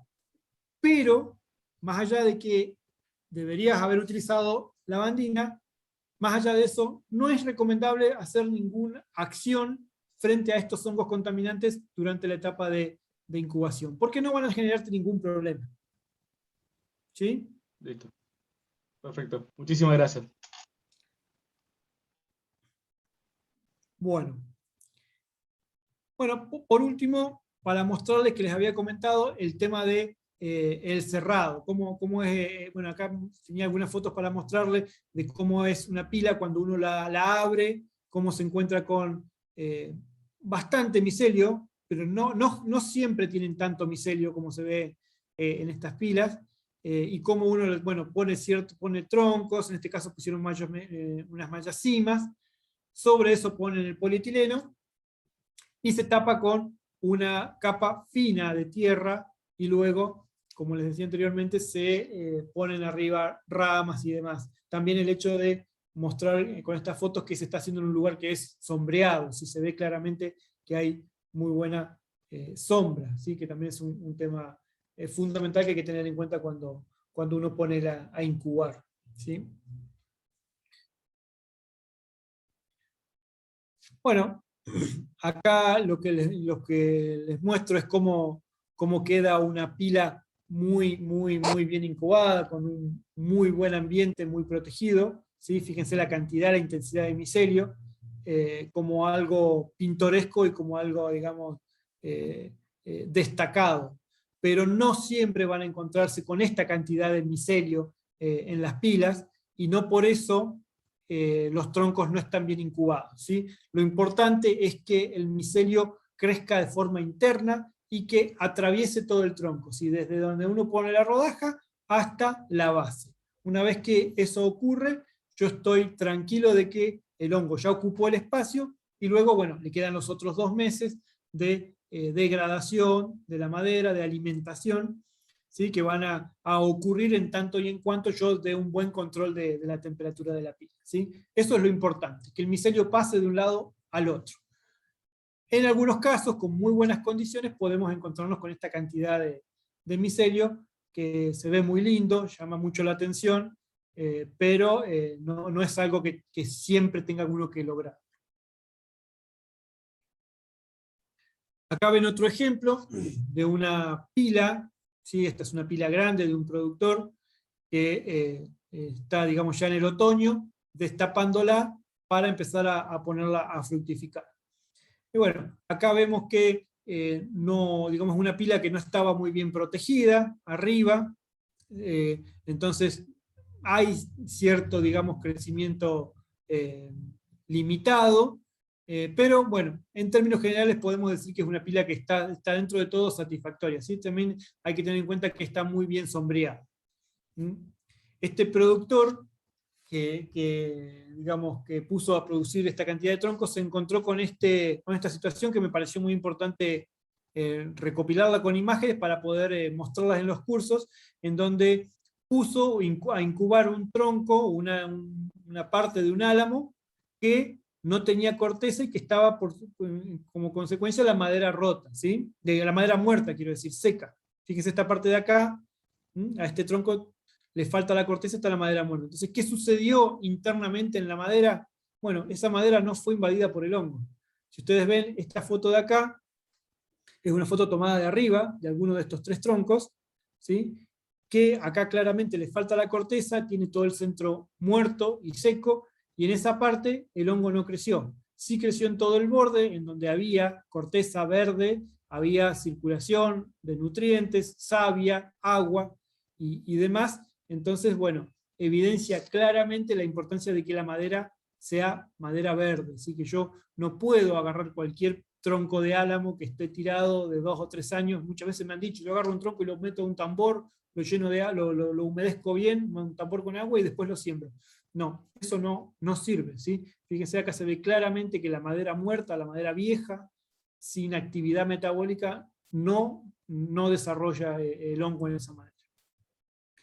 Así que bueno, con estas imágenes quería resaltar la importancia de ese aspecto. Bueno, hasta acá estaríamos con la clase de hoy, que era pura y exclusivamente del tema de incubación. Si tienen alguna consulta, quedo a disposición para cualquier consulta o comentario respecto de la clase de hoy o de las clases anteriores. Profe, yo tengo una consulta. Sí. No es para nosotros, por lo menos, no es tan fácil conseguir un álamo y que lo corten. ¿Hay aserraderos acá en Neuquén o en Cenillosa o en Plotier que hagan el corte? Porque me imagino que es como esto se va dando año tras año, ya deben estar ellos más o menos empapados en el tema, y alguno puede llegar a tener esa demanda. Pero ¿hay alguien en Neuquén o en Plotier que uno pueda ir y pedirle, no pedirle, seguramente es comprar la madera? Sí, comprar. A ver, ¿a qué te referís específicamente? Porque vos a cualquier aserradero podés ir y comprarle un rollizo. Un rollizo es un tronco de 2,50 metros, 2,60 metros. Bien, sí. ¿Sí? Del que te van a salir por lo menos 5 tronquitos. ¿Sí? Eso te lo vende cualquiera. Ahora tiene esas dimensiones. Vos tenés que ir con una camioneta y cargarlo. Cargártelo claro, vos y después te lo llevas a tu casa, tenés que tener la motosierra y hacer el resto de los cortes. Uno te lo venden así con una semana, no más de una semana de corte y con todo tiene para el hongo. Sí. Esa situación no vas a tener problema en ningún aserradero. ¿Sí? Vos vas a cualquier aserradero, no sé, vas a Vela en Plotier y le pedís, quiero un rollizo para sembrar hongos. Y por ejemplo, Vela es un aserradero pero bueno, la mayoría de los aserraderos del Alto Valle tienen ya conocimiento, como les decía en algunas de otras clases, de lo que es la producción de hongos y de los troncos que se necesitan, que tienen que tener no más de un mes.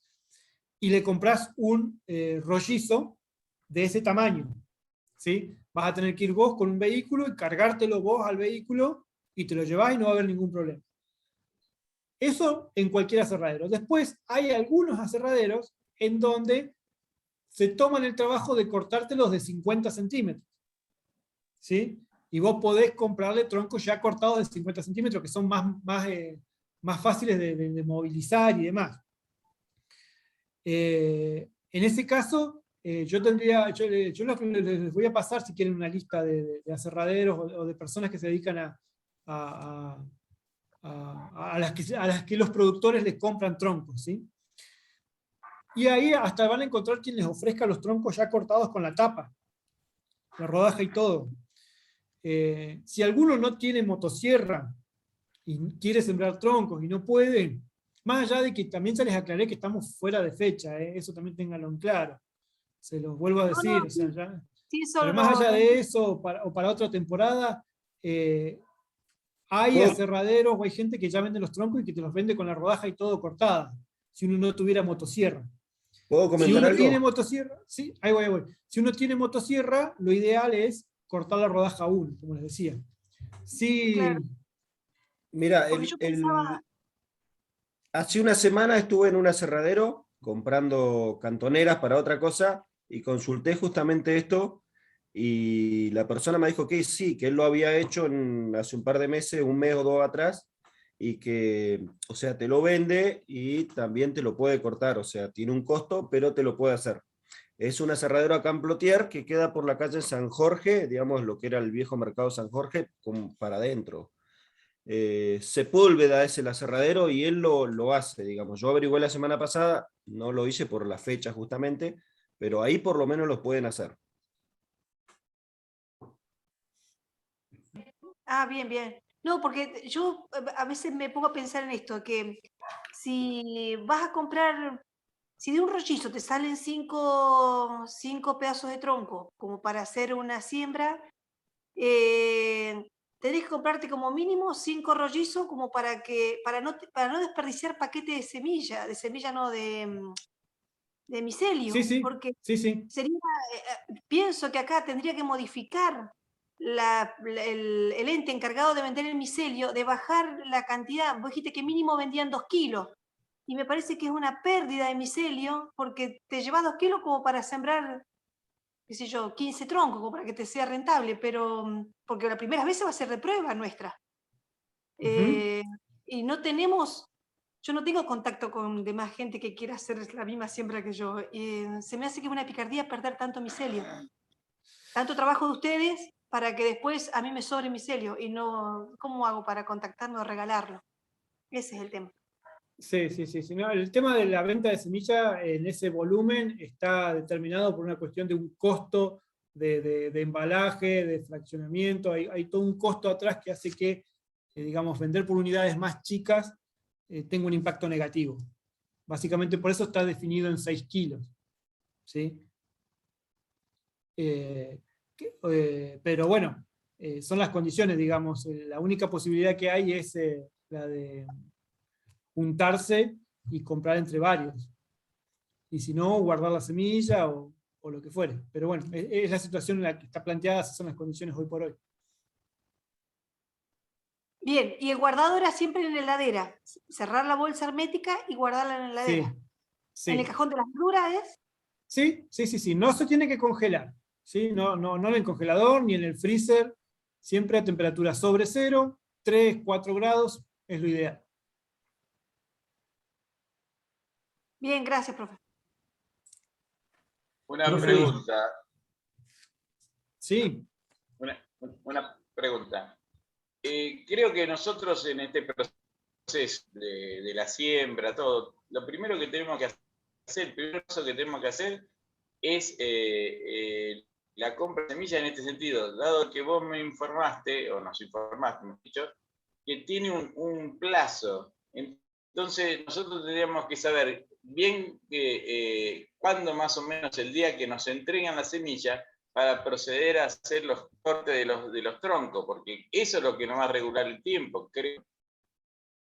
Sí. Hay veces que, digamos, han habido situaciones en las que hay cierta complejidad para conseguir la madera, los troncos, y es al revés, digamos, el hecho de no conseguir la madera es lo que atrasa la siembra, o se condiciona la siembra en función de cuando uno consigue los troncos. Pero generalmente los troncos se consiguen sin problema, ¿sí? Y más cuando hablamos de pequeñas cantidades, y como decís vos, la semilla es la que determina el momento de siembra.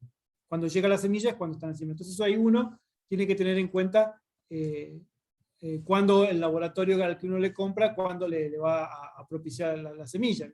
Generalmente lo que se hace es llamar bastante tiempo antes, por lo menos 2 meses antes de la fecha en la que uno más o menos quiere sembrar, y ahí preguntar, ¿sí? Yo les estoy debiendo que, bueno, ahora voy a subir, porque hoy en un mensaje alguien me preguntaba de la presentación esta, voy a subir a la plataforma la presentación, voy a subir el listado de laboratorios que hay en el país para la compra de semilla,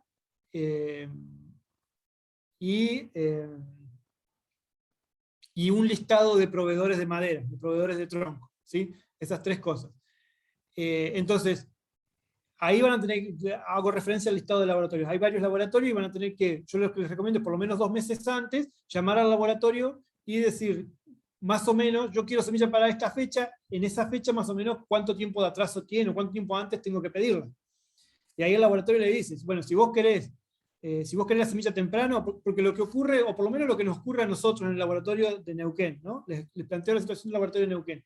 Si ustedes quieren sembrar temprano, en fines de agosto, principios de septiembre, la semilla con que la encarguen un mes antes, 20 días antes, va a estar, es suficiente con ese tiempo de anticipación. Ahora, si a ustedes se les hace tarde y en fines de octubre dicen, qué bien cargar la semilla, ya en fines de octubre, como digamos hay mucha cantidad de pedidos, el periodo de espera, el tiempo de espera se incrementa todavía más. ¿Sí? Entonces yo por eso digo, llamar antes y alertarse de eso, y en función de eso ir encargando la semilla. Pero generalmente se habla de 20 días o un mes antes, es lo que hay que estar, el tiempo que generalmente hay que esperar para la entrega de la semilla. Profe, yo tengo una intriga. Cuando ustedes dicen que tienen mucha demanda de pedidos de semilla, ¿es para la gente para consumo personal? Porque uno va a los mercados y a las ferias y es muy poco la gente que se dedica a la venta de gírgolas. Sí. O se desperdicia, no es tan, se desperdicia, qué sé yo, es como sembrar, no sé, piense que arándanos, que es algo que no se da mucho en la región, se está recién probando. No, desperdiciar no se desperdicia, no, la semilla, yo entiendo que la gente que compra la semilla no la desperdicia, la usa. Lo que pasa es que la realidad es lo que vos planteás. Hay muy pocos productores y hay muchísima gente que compra para autoconsumo, ¿sí? Yo les puedo decir que el laboratorio de Neuquén tiene alrededor de más o menos 300, 350 clientes que le compran semilla todos los años, y de esos solamente 20, 22 son productores, de Neuquén estoy hablando, ¿no? Entonces hay muy pocos productores y hay mucha demanda de semilla. Más allá de eso, el consumo de hongos realmente viene creciendo, digamos, todos los años hay mayor demanda, hay más demanda, y si bien los productores se van animando y cada vez hay más productor, va lento, digamos, va atrasada la oferta de hongos en relación a la demanda. Entonces siempre hay faltantes, siempre, digamos, nos encontramos con esta situación que acabas de plantear vos, de que uno no encuentra hongos, o no hay hongos en el mercado, o hay muy poco. Pero bueno, es una cuestión que es así por el hecho de que cada vez se consume más hongos y bueno, y la producción va creciendo de a poco.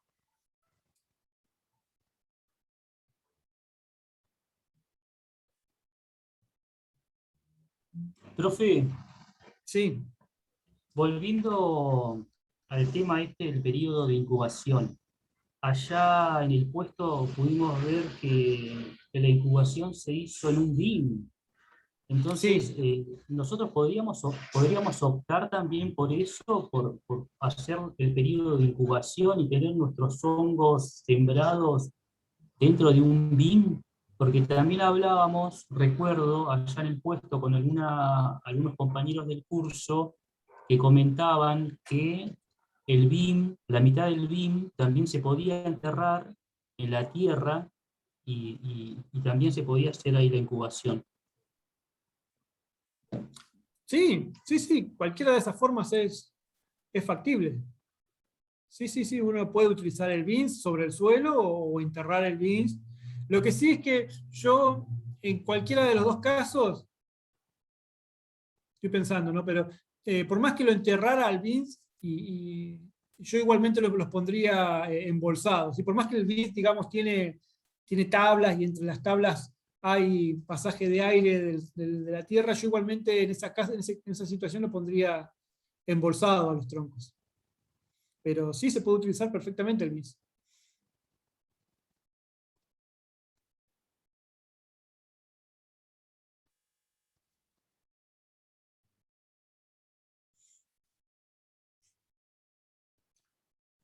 Bueno, si no hay ninguna otra consulta, vamos a cerrar acá. ¿Sí? Bueno, para hacer un cierre, lo que vimos hoy fue el periodo de incubación. ¿Sí? Vimos 3 formas de incubar. Vimos que se pueden, digamos, mezclar unas con otras, hacer ciertas modificaciones, siempre y cuando uno tenga en cuenta los parámetros que yo les comenté al principio. ¿Sí? La temperatura, el calor del verano, la exposición a la radiación directa, la aislación térmica, y que los troncos no pierdan la humedad, ¿sí? El ambiente húmedo para que los troncos no pierdan humedad. Teniendo en cuenta esas cuestiones, uno puede incubar de formas más o menos parecidas a las 3 que yo les planteé, y va a ser exitoso, no va a haber problema. ¿Sí? Hablamos de los momentos de inspección, y qué es lo que uno tiene que ir a ver, con qué se puede encontrar, qué es lo que tiene que hacer cuando uno inspecciona, a los primeros 30 días, a los 60 días, ¿sí? Y bueno, y ahí, como factor principal, el control de la temperatura, ¿no? Y que vamos a esperar que el hongo crezca y que atraviese la madera, encontrarnos con micelio en la cara opuesta, como cuestiones significantes o significativas que uno tiene que ver en los momentos de inspección. ¿Sí? Bueno, básicamente eso. Lo que nos queda por ver para la próxima clase, nos quedan 2 clases más. Para la próxima clase es todo lo que es fructificación. Vamos a ver fructificación, digamos, cómo acondicionar el ambiente, cómo darle digamos, en qué momento se va a sacar fructificar y demás. Y después lo que mencionábamos recién, y que algo también surgió el otro día en la práctica, decimos, bueno, los troncos me duran un solo año, ¿qué pasa después del primer otoño? ¿Sí? Después de ese momento de fructificación, bueno, ahí viene lo que yo les decía recién, lo que es la reincubación, y bueno, y que los troncos en realidad duran más de un año, teniendo en cuenta también la problemática que les planteé al principio, algunas clases atrás, respecto de tricoderma y las variaciones climáticas. ¿Sí? Pero en términos generales hablamos de que los troncos duran más de un año, 2 o 3 años. ¿Sí? Y de ahí el concepto de reincubación, que, bueno, sumado a lo que es la fructificación, lo vamos a ver todo la próxima clase. Así que, bueno, me queda pendiente subir todo ese material a la plataforma. Yo eso lo voy a hablar con Verónica, y quedamos, digamos, en contacto.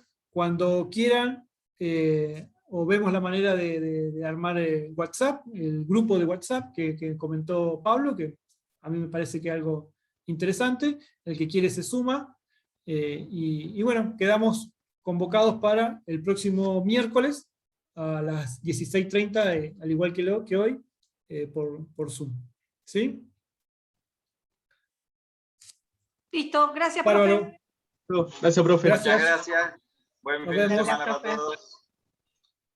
Buen fin de.